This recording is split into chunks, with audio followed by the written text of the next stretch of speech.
navigating ambiguity has to be something that you not only like, but you kind of flourish in, because 9 times out of 10, there is absolutely no blueprint when it comes to establishing the strategy, the tactics that will support that strategy, what resources you need to accomplish said vision.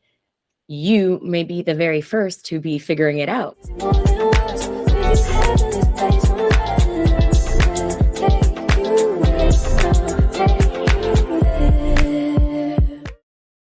Good evening, do-gooders. Hi, everyone. I'm Courtney, and this is The Core Order. Thank you for tuning in. And I have with me the pleasure, I'm blessed, to have Miss Randolph Miles with me. Good evening. Greetings. Good evening, Courtney. I'm so glad to see you. It's been too long, for real.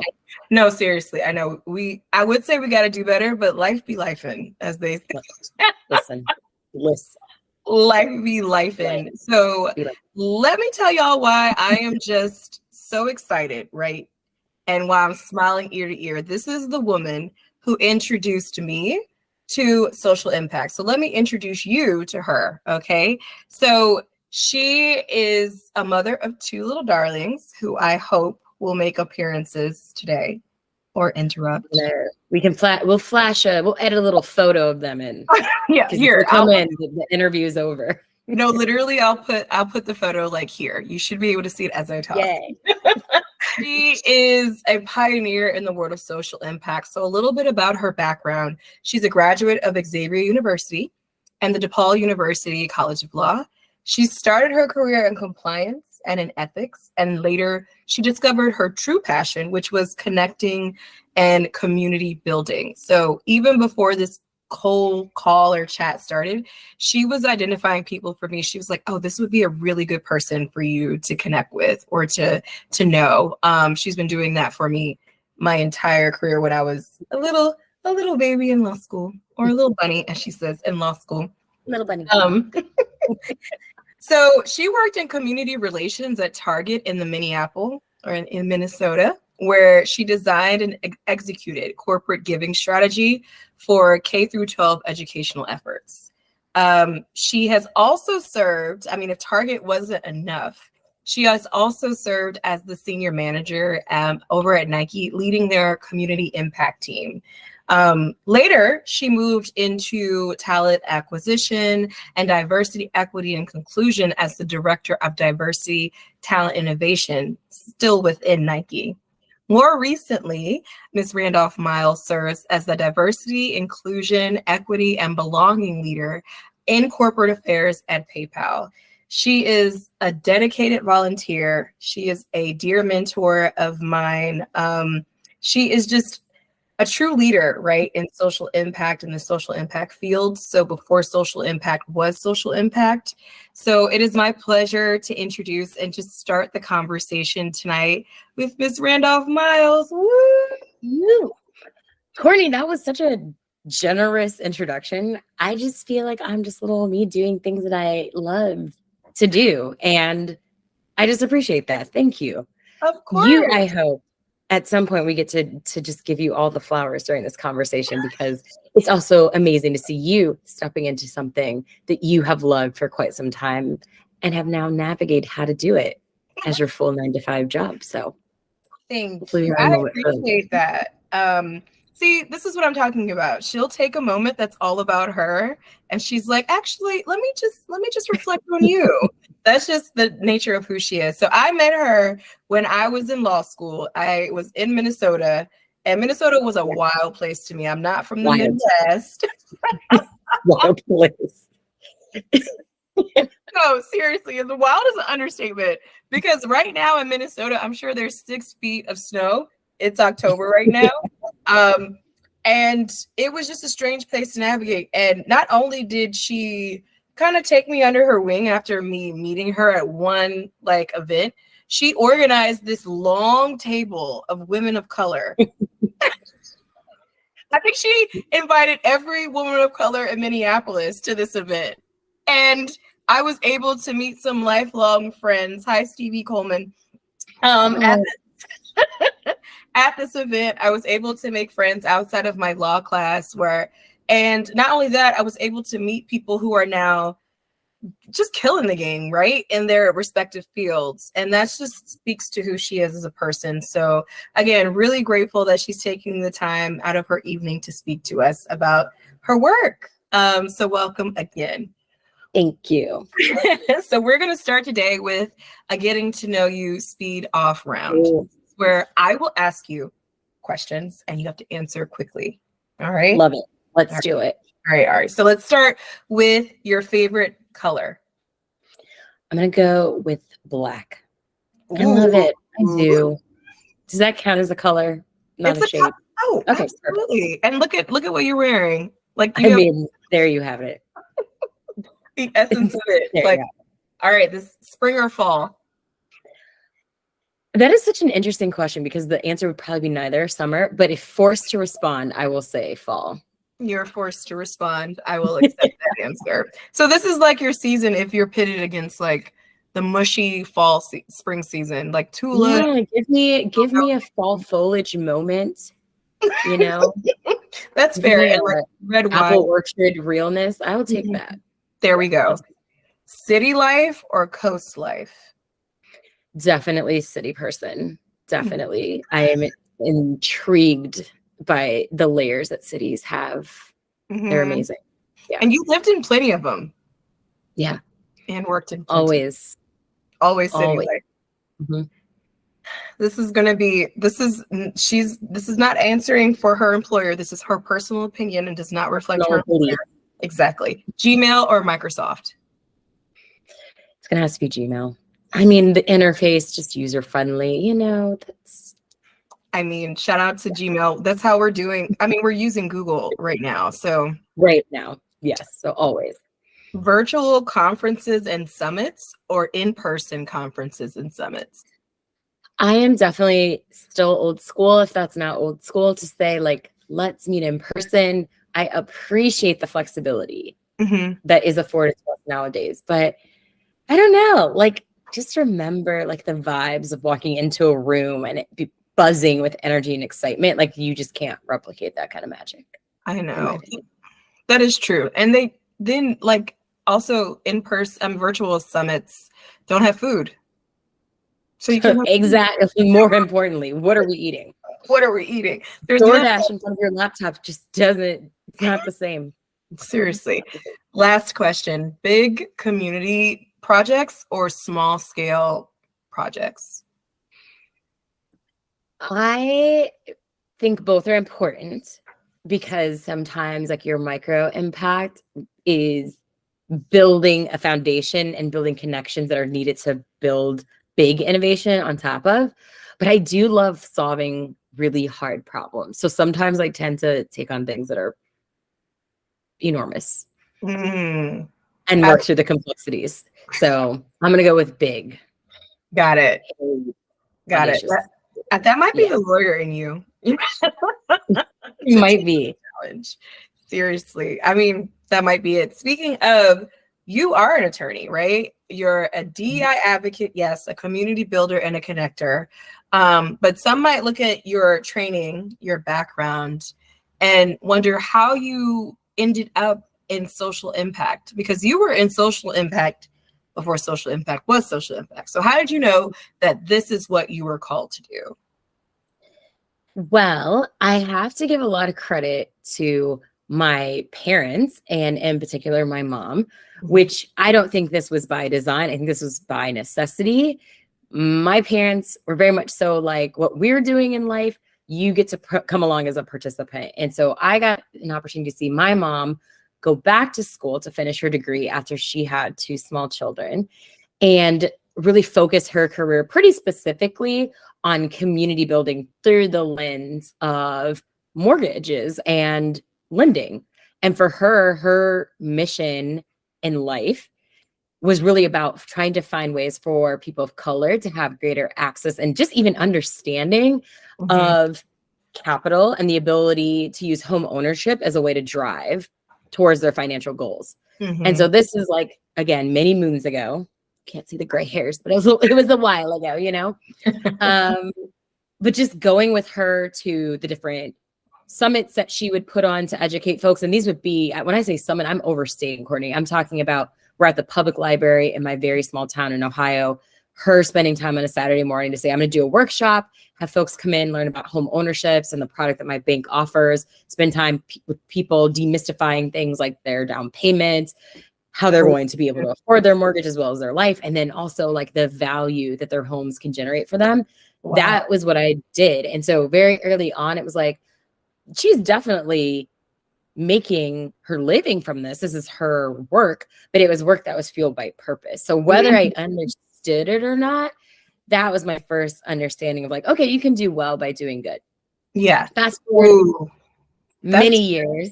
I have to give a lot of credit to Leisha Ward, who recently announced her retirement from Target Corporation, where she had been a very senior and prominent leader for some time.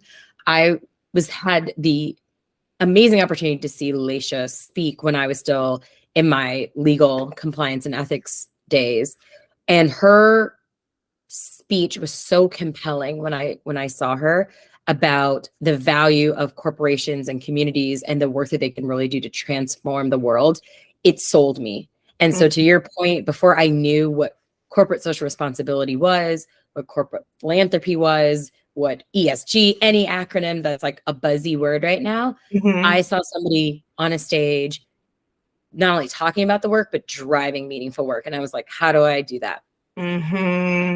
See, it always kind of takes someone, right, to be at the forefront and show you and demonstrate what the work is and what hard work is in pretty difficult spaces, right? Because we do, I mean, I understand, you know, nonprofits, and they deserve it, all of the accolades and respect and adoration. But to navigate that in a corporate space, whew, like the level of buy-in internally, and the adversary is sometimes someone who is like just a floor or a door down from you, is incredible. So I'm so glad that you were able to experience someone so closely, right, who inspired you and introduced you to the field, but also that it came from within your own home, right? That this was something that was instilled in both you and your sister, that you all are going to do what we do. This is community building is a value of this family. If someone were to ask you just straight up, what is it that you do at PayPal? How would you explain a day in the life?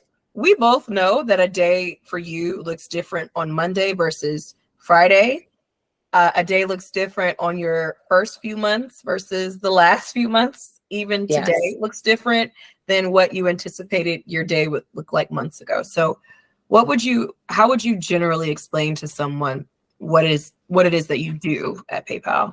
Yeah, happy to dive into that. And I can probably say for not just this role, but any of the roles that I've had in the corporate social responsibility space, navigating ambiguity has to be something that you not only like, but you kind of flourish in, because 9 times out of 10, there is absolutely no blueprint when it comes to establishing the strategy, the tactics that will support that strategy, what resources you need to accomplish said vision. You may be the very first to be figuring it out. And to your point, you've got to be able to influence that authority and get other folks to say, all right, I see what you're trying to do. Okay, I think we can pull this off, and come along with you on the ride. So specifically at PayPal, I lead our employee resource group strategy. So think of it as a role that supports our diversity, equity, and inclusion initiatives, but it also sits within our corporate affairs space, because we really are thinking about overall, what is the culture and what kind of community do we want folks to feel and be a part of when they come into PayPal. The employee resource groups, they are employee led. And I know many of you out there are probably active in your ERGs, as they are affectionately known, or your affinity groups or your business resource groups. There's a myriad of terms. But it's a great way to come in, make connections, grow your career, find mentors, educate your community more broadly about your cultural background, et cetera. It's an incredible driver of community and culture. And so I had the pleasure of not leading the work of these communities. Again, they're employee led, but my job is to ensure that, one, they're able to do their work in a frictionless way. They have Oof. the budget, they have the resources, they Mhm. have a way to bring to life their really incredible ideas in a way that feels as simple as possible. Mm. Two, I'm always trying to get these leaders within our employee resource groups recognition, and that's ways big and small. It can be as simple as we're doing a feature on an incredible employee Uh-huh. on our employee newsletter. Let's bring Uh-huh. in an ERG leader. But it can Yeah. also be ways that are more systemic and making sure that leaders like this are recognized in their year-end performance reviews. They're Okay. leaders we're thinking about when it comes to promotion. These are the leaders who, again, are setting the pace and the tone for our company internally and Mhm. externally. And thirdly, I think part of my role is just being a advocate, always a champion for diversity within our corporation. Working in tech, there is great opportunity to diversify this space. And so I'm happy to be one of the folks that continues to bring that to the forefront in whatever room I am invited into at work. Or whatever room you bust into. No, That's right. yeah, All right. there is. Thank you for breaking that down because it's so multifaceted, your role. And I'm noticing that a lot of roles that we're seeing just generally in this field weren't roles that we see 20 years ago or Yes. maybe even 5 years ago, right? So thank you so much for breaking that down. And thank you for your work because it is so important. People sometimes say, well, I just go to work and I come home. But that's not true for any person, right? We spend more time in our workplace than we actually do at home. And that's a harsh reality. So we want to be doing something that's meaningful and fulfilling that pays the bills. But more importantly, that makes us feel a sense of belonging that we feel safe in, right? And that we can engage in. So that work that you're doing is so important, particularly in this time. So this is a tougher question for you, Ms. Randolph Miles. And I feel like I'm in trouble. Like, I know full name. you're not being called to the principal's office yet. But like in this time, right? It's a little bit controversial, but in this time where so many recruiting professionals or diversity, equity, inclusion, and belonging advocates or professionals and human resource just experts and professionals are facing a lot of opposition from employers, from shareholders, or just the general public. How is it that you keep your motivation and your commitment to this specific mission?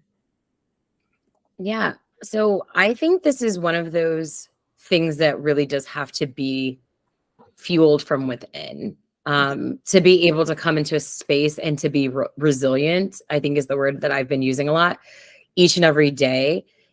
You're going to get your energy when you get a big win in a project, and you're going to get that energy when you make a great point in a Mhm. meeting and everyone's like, yes, excellent.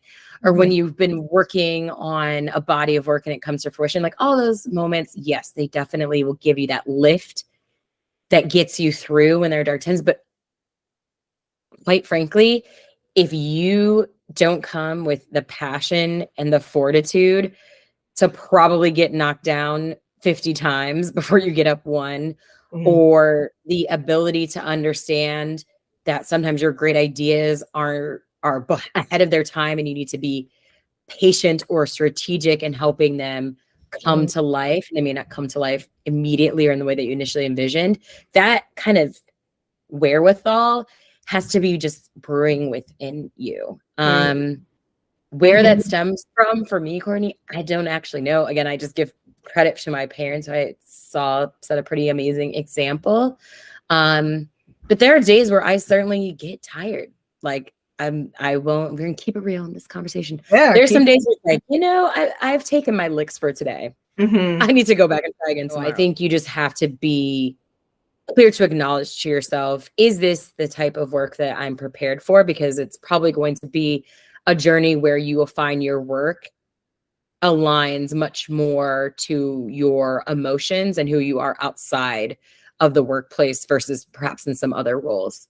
It sounds like what you're saying, Ms. Randolph Miles, is that people should just go back to the drawing board to their why. Like, why is it that you're in this work? Yes. You gotta have that internal fire, because I think it's a little bit different than, I liken it to when creatives are so passionate about their work. Like you think about the Erykah Badu quote, like, Yeah, I'm an artist and passionate about sensitive. my.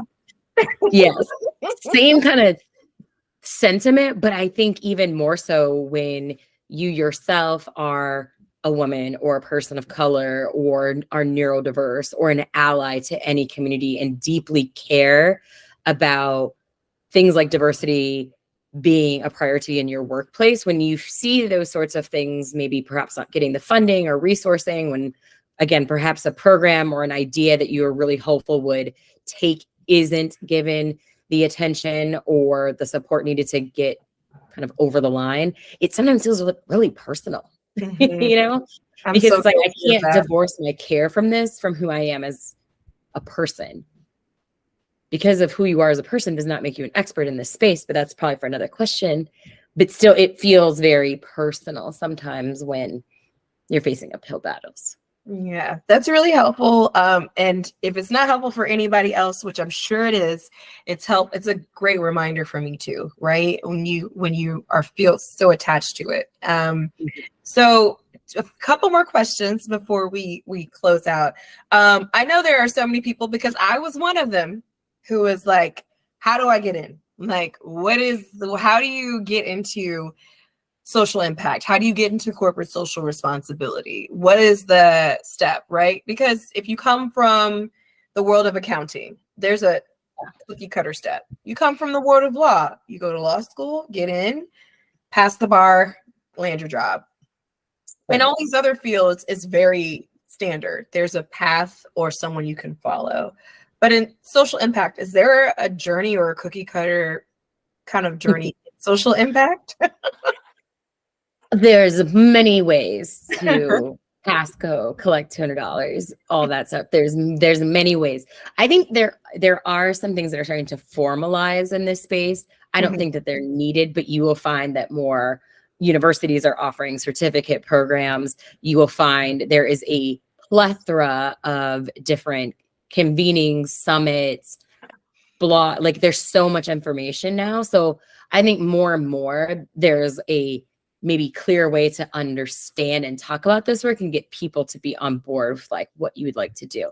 But Mhm. with that being said, I think good ideas come from anywhere. So no matter what you studied in school or didn't study in school, just coming with an insatiable curiosity for whatever you do, that Mhm. definitely helps. Ask questions, get learned, just be as smart as you possibly can and try to bring that value to the role.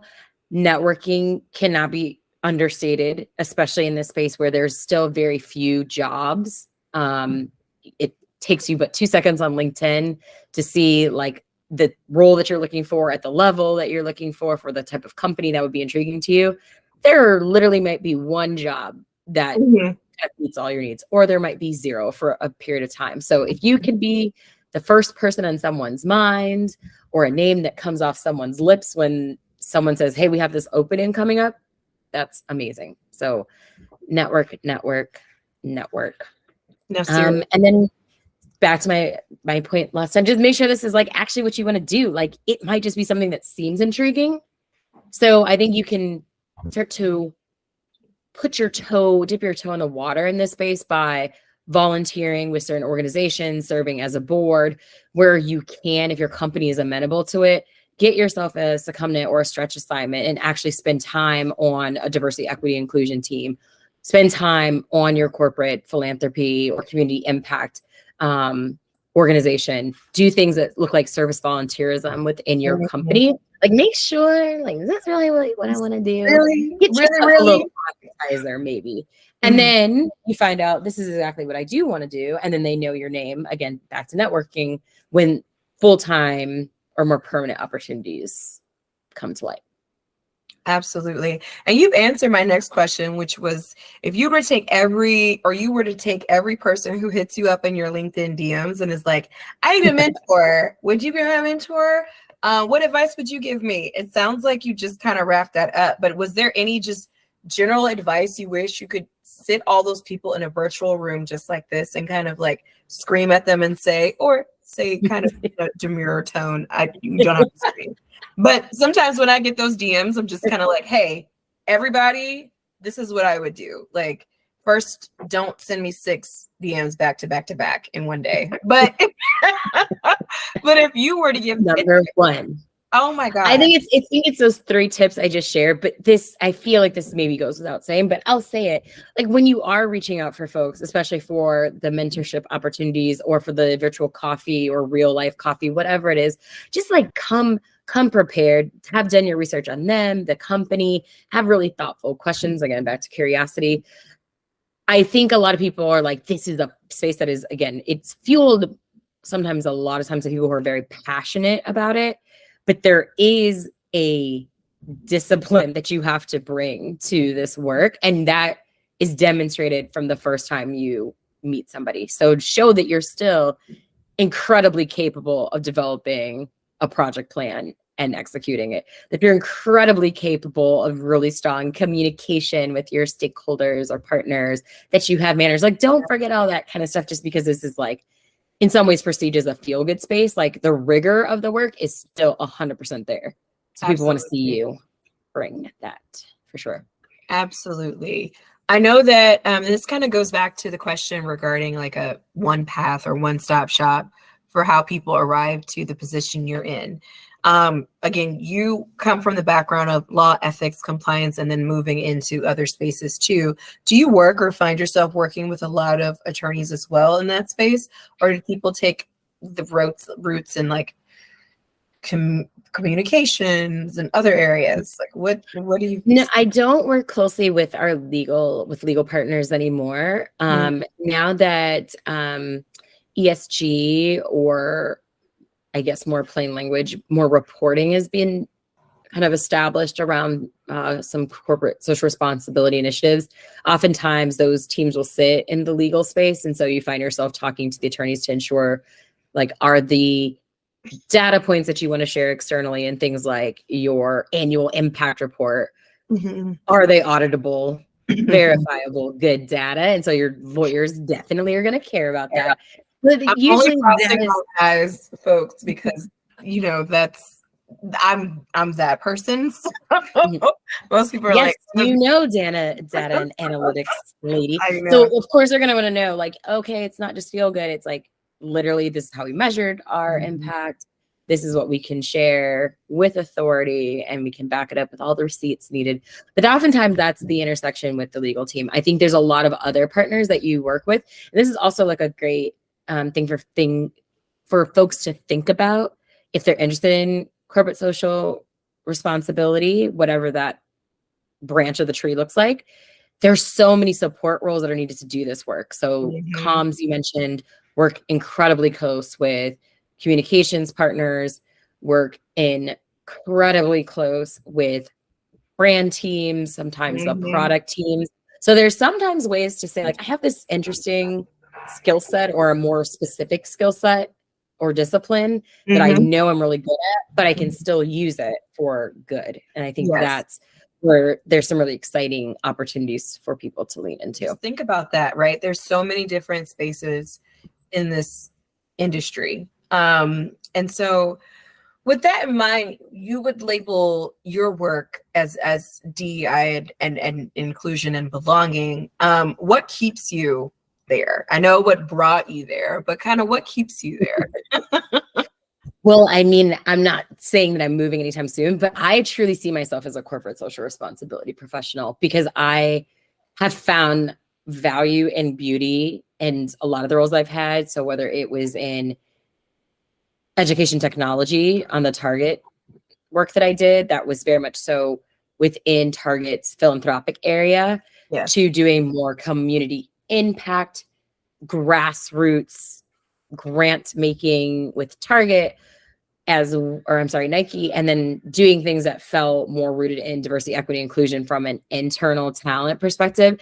Each one of them has been an interesting journey, challenge, Rubik's Cube that I've had to like get in there and solve for. So I actually like moving in between these spaces. I can't say that in 2 years' time that I'd still be working in the diversity, equity, and inclusion space. I deeply, deeply love philanthropy. I deeply, deeply am intrigued by new things that are happening in the social innovation space that are doing more to bring in consumers to a company's ability to do well by doing good. I think that's Yeah. really cool. And like this space is again rapidly changing. So who knows what might be on the cusp of what's next. So I'm excited for that. Absolutely. And it's just amazing to me how you have so much experience in all of these different areas. And I will agree with you. I even just enjoying like I mean, I don't have the Hulu premium, so I have to watch the ads. And I'll Same. like Me too. I'll pay for, I think I paid for YouTube Premium, but not Hulu. That's another story. But with Hulu, like I remember I was just sitting with my mom and we were watching something and I saw a company talk about, it wasn't like they were selling anything. This is an e-commerce company. And they weren't talking about the products or services. They were talking about what they do for their employees. And I was like, that's a really interesting, they were talking about tuition reimbursement, or they were talking about the great health benefits. And I was thinking, this has nothing to do with me as a consumer purchasing their product, but I feel compelled ethically. And I know, of course, that there's a whole team behind. There's a whole Miss Randolph Miles and like another CSR advocate and an employee engagement person, all behind the advertising that went behind that. And I know that most consumers are moved by companies who treat their employees well, who are committed to sustainable practices, who are transparent in their financial decisions and their leadership decisions, and also how they decide who becomes a leader.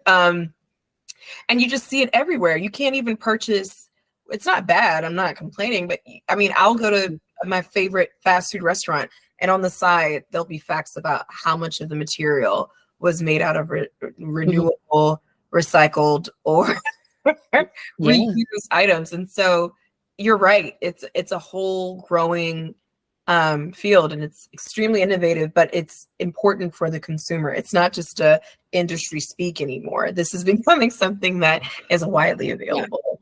Yeah, I can agree more. And I think there's a generational push that's driving that. And there's like a plethora of reports that you can read. One of the ones that I read most recently was a report issued by Edelman that talks about some of the ways generations trust companies, not just their company, but other brands. And so I think people, especially those coming into the workforce, just have a different expectation of like what companies are to be doing. It's not just about having an amazing product or that catchy slogan that makes you coming back, or the influencers that might be using that product. They're like, are you really making good? Are you leaving this place better than you found it? Like, no company is perfect, but I think that there's much more accountability being placed on corporations to show up in a truly impactful way. Nowadays. Absolutely. And so companies who decide that those departments are expendable or that they can do without them are making a huge mistake if revenue is their main focus. And that's for whoever's watching this. So I really want to thank you again for your time, for your just invaluable guidance throughout my entire educational vocational career. But I want to know from you, are there any events, any causes that you want to promote or that are coming up for you? Or is there anywhere where people can kind of just generally watch the work that you're up to? You know, you're making me think maybe I need to create a place where people can watch the work that I'm up to. Yeah. So I will be honest. I think this is not the purpose of this call. Maybe you'll invite me back for like part 2. But I do think when you are at that place where family life is changing for you and you're balancing that with career, which is the journey I'm on right now, Courtney, it's like things are so different. Like you would have talked to me 5 years ago, I'd have been like, I'm going to this summit, I'm going to be going to this convening. No, literally, when I was in law school, you were in 5 different cities in like 2 months. I was Yes, like, it's like I bro. have Aspen Ideas this weekend, and then I'm going to South by Southwest. I mean, it was just nonstop, and it was really exciting. The Mhm, world has definitely changed. My life as a working mom has definitely changed. My ambition is still there. mhm. Read the McKinsey report on women in the workplace, everybody. It's a really telling report. Um, so my ambition is still there, but the way that my output looks is a little bit different, I think, during this time. So I don't have a place for people to come and like check me out, aside from my informal IG.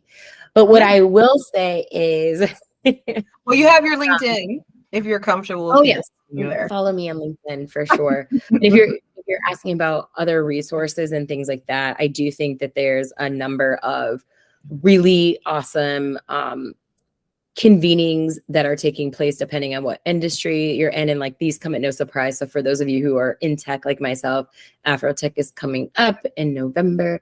I think that's a really great way to network and find other like-minded folks within this industry. But no matter where you sit, there's probably something similarly positioned. And then one thing, like this is kind of a nerdy thing, but I've really been into Adam Grant, who is an author. I think he's an organizational psychologist by trade, but he Okay. just has such a breadth and expanse of books on people and how they work. And I just find that fascinating. Like I'm just at the place now of like, why are people doing this at work? Why am Yeah. I doing it? Yeah. I don't know. Maybe this is